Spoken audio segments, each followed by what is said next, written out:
The order was supposedly just 6 words. Take his name off the gate. No discussion, no second chance. According to the story spreading across royal channels, Prince William had finally lost patience with Queen Camilla's son, Tom Parker Bowles. Something had happened inside Windsor. Something serious enough to trigger an immediate removal. By the time Camilla allegedly discovered what William had done, her son was already outside the royal perimeter. There was just one problem. Nobody could identify the room Tom had been removed from.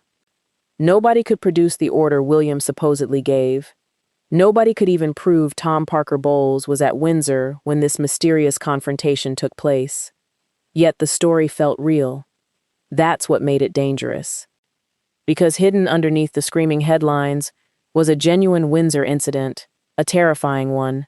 But once you see what actually happened, you'll understand how Tom's name was pulled into a story that may never have involved him at all. Go back to 11:45, on the night of Sunday, October 13th, 2024. Most of the Windsor estate was dark.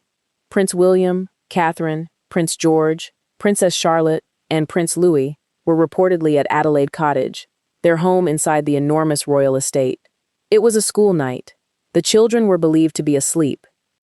Then 2 intruders appeared near Shaw Farm. Not tourists, not confused drivers, masked men. Reports said they crossed a 6-foot fence and entered a farm building on Crown Estate land. They knew where the vehicles were kept. They knew which direction offered an escape. Within minutes, a black Isuzu pickup and a red quad bike were gone. But the thieves didn't quietly slip back through the fence. They smashed their way out. The stolen vehicle tore through a security barrier, leaving a royal gate badly damaged, while the future king and his family were reportedly only minutes away. Police confirmed the burglary, the stolen vehicles, and the time of the report. No member of the royal family was harmed, but one question immediately hung over Windsor. How did 2 men get that far inside? And the answer was worse than anyone wanted to admit. They may have known exactly where they were going. Think about that. Windsor isn't an ordinary country house with a rusty lock and a sleeping dog. It is one of the most famous royal estates in the world. Cameras, barriers, patrols, restricted routes, buildings most visitors will never see. Yet 2 men entered, located valuable machinery, stole it, then escaped by crashing through a gate. The first loud warning may have been the sound of the barrier breaking. That single detail changed the atmosphere. Suddenly, this wasn't just a farm burglary. It was a reminder that William's wife and children were living inside a perimeter somebody had managed to penetrate. Now imagine what happens next behind palace doors. Security reviews. Access lists examined. Names checked. Private guests questioned. Routes changed. Nobody outside the system would see those conversations. The palace rarely comments on security. Silence would be expected. But silence creates empty space. When the fighting ended, millions were dead. Dylan live conforms without, and only weeks later, a new name entered the royal family conversation. Tom Parker Bowles. Queen Camilla's son had spent most of his adult life near the royal world without actually being part of the institution. He was Charles's stepson, but he wasn't a prince. He held no royal title. He carried no official palace role. He was family, but not royal. Close enough to enter private gatherings. Distant enough to make people question why he was there. Then Camilla made an unusual request. She wanted Tom with her for Christmas at Sandringham. Tom later explained that his mother had asked him to come because she hadn't spent Christmas with him in a long time. King Charles had been undergoing cancer treatment.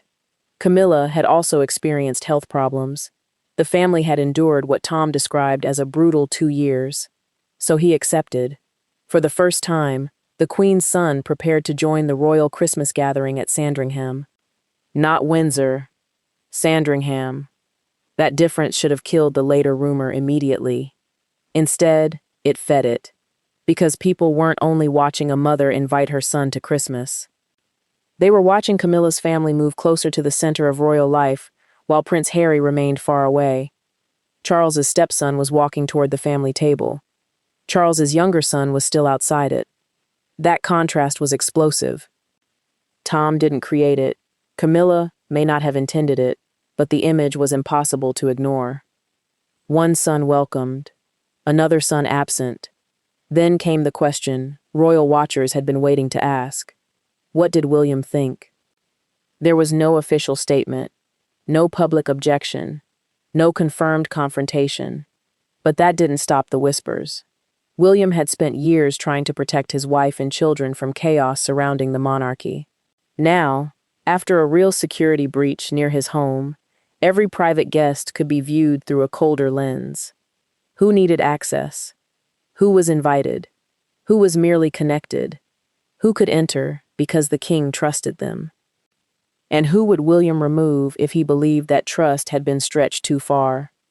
That's where the story changed. The confirmed Windsor burglary and Tom's confirmed Sandringham invitation began drifting toward each other. At first, they were separate pieces. A broken security gate, a controversial family guest, an intensely protective heir. Then somebody pushed the pieces together. Suddenly, Tom wasn't just Camilla's son attending Christmas. He was the man who had supposedly crossed a restricted boundary. William wasn't simply reviewing security. He was personally throwing Tom out. The burglary wasn't about stolen farm vehicles anymore. It became the mysterious Windsor incident. Wait, do you see what happened? The rumor didn't require evidence because each piece already felt familiar. There really had been a security breach. Tom really was moving closer to the royal family's private gatherings. William really did live nearby with Catherine and their children. The false conclusion arrived disguised as common sense. Your brain completed the story before anyone proved it. But one detail refused to fit. Tom had publicly said he deliberately stayed away from William and Harry's private world. He knew how dangerous that territory was. He had watched both brothers endure relentless attention, scandal, and family warfare. His instinct wasn't to march into their conflict. It was to keep his distance.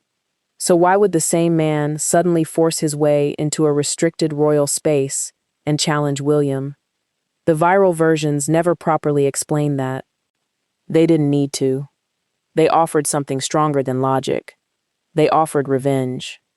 For viewers who still remember Diana, the idea of William confronting Camilla's son carries an emotional charge no ordinary security dispute could create. It feels like history correcting itself. The boy who walked behind Diana's coffin is now the man controlling the gates. Camilla's family moves closer. William stops them. Charles hesitates. William acts. That structure is almost too perfect. Which should have been the warning. Real palace disputes are messy. Lawyers qualify every sentence. Courtiers leak half a detail. Different newspapers receive different versions. Somebody denies something nobody officially accused them of doing. But this story arrived clean. William discovered the offense. William issued the order.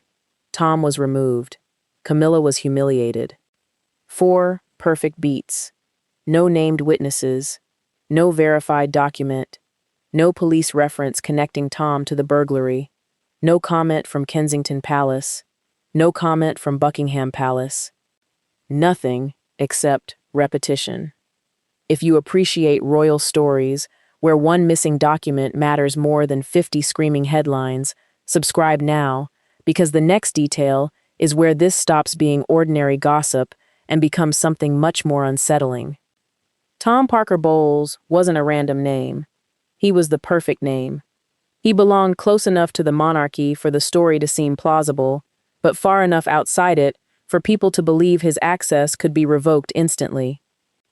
If the same claim had been made about Princess Anne, viewers would ask why a senior working royal was being removed. If it had been made about Prince George, it would sound absurd.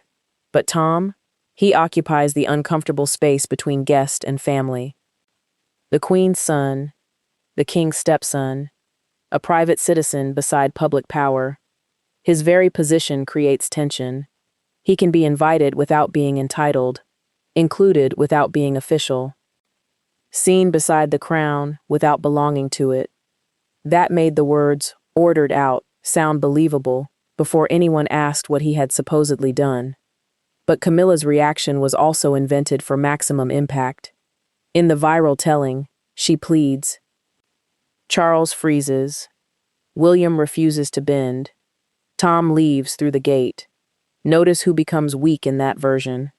Charles. The king is reduced to a father caught between his wife and his heir. He cannot protect Camilla's son without appearing to endanger William's family, but he cannot support William without humiliating his own wife. It is the perfect trap, which is exactly why audiences couldn't look away. But there is no verified evidence that Charles was ever placed inside it. There is no credible report of Camilla begging William to reverse an expulsion. There is no confirmed Windsor meeting involving the three men. The emotional confrontation exists because the story needed one. Still, something real had been exposed. Not Tom's behavior. The monarchy's vulnerability. The burglary proved that a protected royal estate could be entered by people who appeared to understand its layout. That alone was disturbing enough. But a story about stolen vehicles has limits. A black pickup cannot betray a queen. A red quad bike cannot challenge an heir. A damaged farm gate cannot cry, plead, or feel humiliated. So the story acquired a human target, Tom.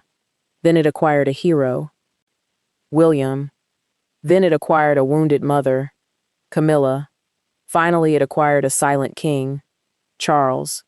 The machinery was complete. Facts supplied the skeleton. Resentment supplied the flesh. Repetition brought it to life. Here's the part almost everyone missed. The real security breach occurred in October 2024. Tom's first royal Christmas invitation was reported later that year. The dramatic expulsion claims appeared afterward, with versions changing from Windsor to Sandringham, from private rooms to security gates, from secret arguments to supposed physical removals. The location shifted. The offense shifted. The dialogue shifted. But William's role never changed. He was always the man shutting the door. That consistency didn't prove the story. It revealed what the audience wanted the story to mean. For years, William has been presented as the figure who will eventually reshape the monarchy. Fewer working royals, tighter boundaries, less tolerance for scandal, more protection around Catherine and the children. So when viewers heard that he had removed Camilla's son, many didn't ask whether it happened. They asked whether it sounded like something William might do. That half-second was all the rumor needed. Possibility became probability. Probability became certainty. Certainty became a headline. But William's supposed 6-word order has never appeared in a transcript. No credible journalist has produced the access list. No official source has confirmed that Tom's name was removed from anything. The closer you examine the dramatic center of the story, the less remains. That doesn't mean there are no tensions inside this blended royal family. Charles married Camilla in Windsor in 2005. William and Harry had already lived through the collapse of their parents' marriage and the death of Diana. Tom and his sister Laura were entering a family where private wounds had already become global history. There were always going to be complicated emotions. But complicated emotions are not proof of a confrontation. Past resentment is not evidence of a present order. A believable motive does not create an actual incident. And that is where the story turns against the people spreading it.